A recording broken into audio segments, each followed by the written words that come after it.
الحمد لله رب العالمين والصلاة والسلام على رسوله الكريم أما بعد. عن أبي سعيد بن سعد بن مالك بن سنان الخدري رضي الله عنه عن النبي صلى الله عليه وسلم قال: كان في من كان قبلكم رجل قتل 99 نفسا إلى آخر الحديث متفق عليه. حاضرین گرامی، ابھی میں نے آپ کے سامنے صحیح بخاری اور صحیح مسلم شریف کی حدیث پڑھی ہے اور کافی طویل اور لمبی حدیث ہے. اس حدیث میں پیارے نبی صلی اللہ علیہ وسلم نے بنی اسرائیل میں سے ایک انسان کا قصہ، اس کے توبے اور اس کے جرائم کے بارے میں پیارے نبی نے بتایا ہے. صحابی رسول کہتے ہیں کہ پیارے نبی صلی اللہ علیہ وسلم نے فرمایا: کان فی من کان قبلکم رجل قتل 99 نفسا. پیارے نبی نے فرمایا کہ تم سے پہلے جو امتیں گزری ہیں ان امتوں میں ایک ایسا آدمی تھا جس نے 99 قتل کیے تھے. 99 90 پر 9 قتل اس نے کیے تھے. 90 پر 9 لوگوں کو اس نے قتل کیا تھا. فسأل عن اعلم اہل الارض فدل على راہب. تو اس نے ایک انسان سے پوچھا کہ مجھے ایک ایسا انسان بتاؤ جس سے میں جا کر ملاقات کروں اور اس بارے میں بتاؤں. تو اس نے اس کو ایک راہب سے ملاقات کرائی. راہب اس انسان کو کہتے ہیں جو بڑا عبادت گزار ہوتا ہے، نیک ہوتا ہے، لیکن دین کی معلومات اس کے پاس نہیں ہوتی. وہ انسان اس کے پاس آتا ہے. فَأَتَاهُ فَقَالَ إِنَّهُ قَتَلَ 99 نَفْسًا فَهَلْ لَهُ مِن تَوْبَةٍ. اور اسے سوال کرتا ہے کہ اس انسان نے 90 پر 99 قتل کیے ہیں، کیا اس کے لیے توبے کا دروازہ ہے؟ کیا اب بھی اللہ رب العالمین اس کو معاف کرے گا؟ فَقَالَ لَا. اس راہب جو عبادت گزار تھا، جس کے پاس دین کی معلومات نہ تھی، اس نے کہا نہیں، اس کے لیے توبے کا کوئی راستہ نہیں، اللہ رب العالمین اس کے جرائم کو معاف نہیں کرے گا. فَقَتَلَهُ فَكَمُلَ بِهِ 100. تو اس قاتل نے جس نے 99 قتل کیے تھے اس راہب کا بھی قتل کر دیا، اس راہب کو بھی مار دیا، اور مار کر جو اس کی گنتی تھی 99 کی 100 مکمل کر دیا. 100 قتل اب اس نے کیے تھے. پھر وہ نکلتا ہے اور ایک جاننے والے سے، علم رکھنے والے سے پوچھتا ہے مجھے ایک ایسے انسان سے ملاقات کراؤ جو میرے اس مسئلے کو حل کرے. یہ انسان اس کو ایک عالم کے پاس لے کر جاتا ہے جس کے پاس دین کا علم ہے، جس کے پاس شریعت کا علم ہے. وہ انسان اسے جا کر پوچھتا ہے کہ اس نے 100 قتل کیے ہیں، پورے 100 قتل اس نے کیے ہیں. فَهَلْ لَهُ مِن تَوْبَةٍ. کیا اس کے لیے توبے کا کوئی دروازہ ہے؟ کیا توبے کی کوئی گنجائش ہے؟ فَقَالَ نَعَمْ. اس نے کہا بالکل، توبہ کیوں نہیں ہو سکتی. وَمَن يَحُولُ بَيْنَهُ وَبَيْنَ التَّوْبَةِ. اس کے اور توبے کے درمیان کون حائل ہو سکتا ہے؟ اللہ رب العالمین تمام کو معاف کرنے والا ہے، اس کو بھی ضرور معاف کرے گا.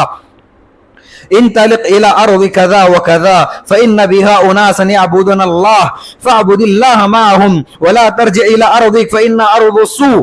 اور ساتھ میں اس عالم دین نے کہا کہ جس زمین میں تم رہ رہے ہو، جس جگہ اور جس علاقے میں تم رہ رہے ہو، یہ علاقہ اچھا نہیں ہے، یہ جگہ اچھی نہیں ہے، یہ گنہگار لوگوں کی زمین ہے، لہٰذا اس زمین سے ہجرت کر جاؤ اور فلاں جگہ جاؤ، فلاں زمین جاؤ، وہاں پر اللہ کے نیک بندے ہیں جو ایک اللہ کی عبادت کرتے ہیں. تم ان لوگوں کے ساتھ وہاں رہ کر نیک بن جاؤ گے، لہٰذا اس جگہ کو چھوڑ کر اس جگہ چلے جاؤ.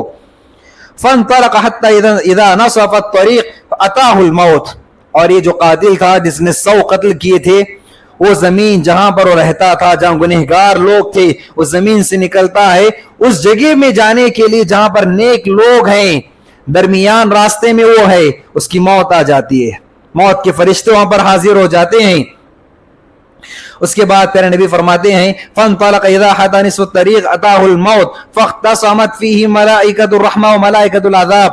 انتقال ہونے کے بعد فوراً عذاب کے فرشتے بھی نازل ہوتے ہیں، رحمت کے فرشتے بھی نازل ہوتے ہیں، جنت کے فرشتے بھی آتے ہیں، جہنم کے فرشتے بھی آتے ہیں، اور دونوں فرشتے آپس میں لڑنے لگتے ہیں کہ ہم اس کو لے کر جائیں گے. جنت کے فرشتے کہتے ہیں ہم اس کو لے کر جائیں گے، جہنم کے فرشتے کہتے ہیں ہم اس کو لے کر جائیں گے.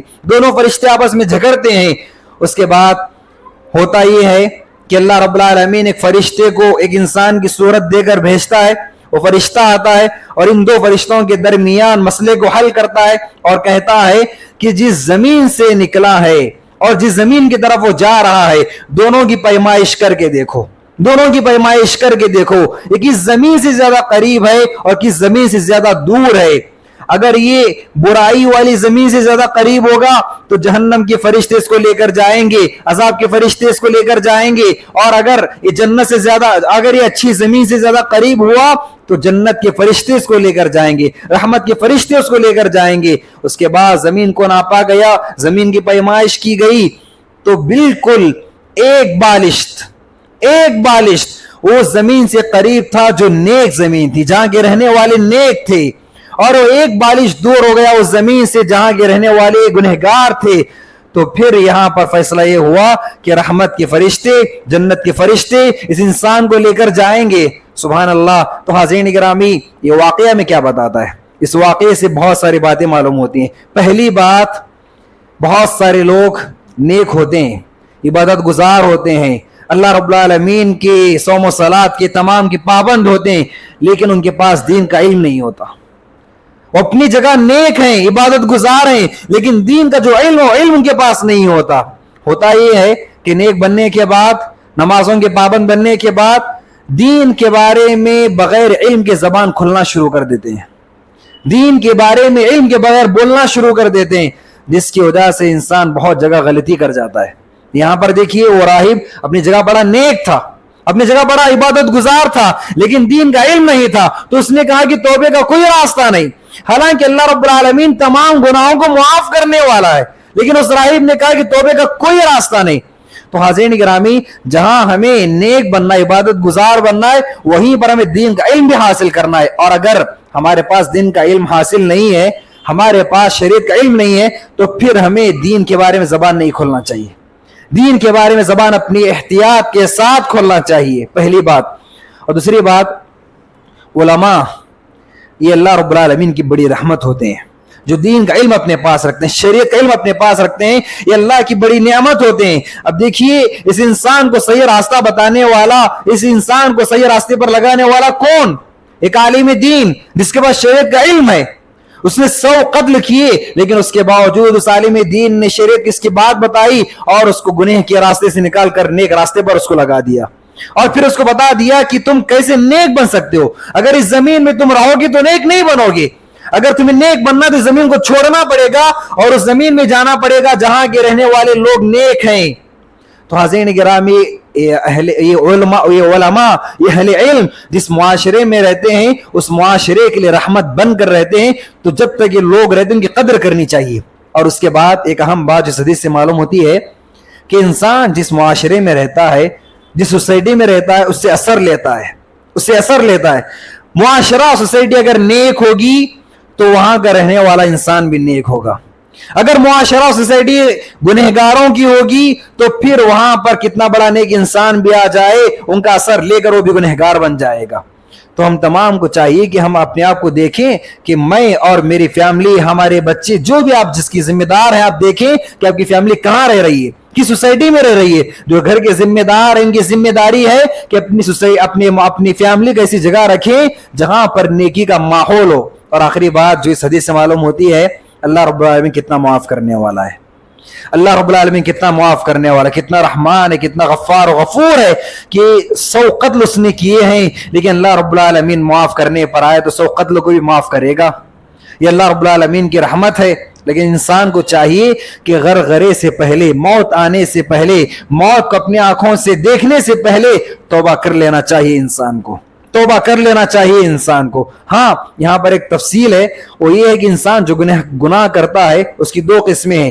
ایک گناہ جو اللہ رب العالمین کی شان میں ہوتا ہے, اور ایک گناہ ہوتا ہے انسانوں کے ساتھ. اگر انسان نماز نہ پڑھے, قرآن مجید کی تلاوت نہ کرے, تو یہ اللہ رب العالمین کا معاملہ ہو گیا. اللہ چاہے تو اس کو معاف کرے, چاہے تو سزا دے. اگر انسان کسی کا مال لیا ہے, یہ بھی گناہ ہے. لیکن یہاں پر جہاں اللہ رب العالمین کی نافرمانی کر رہا ہے, ساتھ میں ایک بندے کا مال لوٹ رہا ہے, اس کا حق چھین رہا ہے, تو جہاں اس کو اللہ سے معافی مانگنی ہے وہیں پر اس بندے سے معافی مانگنی ہے. جو مال اس کا لیا, اس کا مال اس کو دینا, عطا کرنا ہے. تو حاضرین گرامی, جب انسان توبہ کرتا ہے تو دیکھے کہ وہ صرف اللہ کی شان میں اس نے گناہ کیا ہے, گستاخی کی ہے, یا پھر کسی کا حق بھی اس نے لوٹا ہے. اگر کسی کا حق بھی اگر اس نے لوٹا ہے تو پھر اس کا حق ادا کرے, اس سے معافی مانگ لے, پھر اللہ رب العالمین سے معافی مانگے. اللہ رب العالمین سے دعا ہے کہ اللہ رب العالمین مجھ کہنے والے کو, آپ تمام سننے والوں کو شریعت کا گہرا علم عطا کرے اور ہم تمام کو شریعت پر عمل کی توفیق نصیب فرمائے. آمین. السلام علیکم ورحمۃ اللہ وبرکاتہ.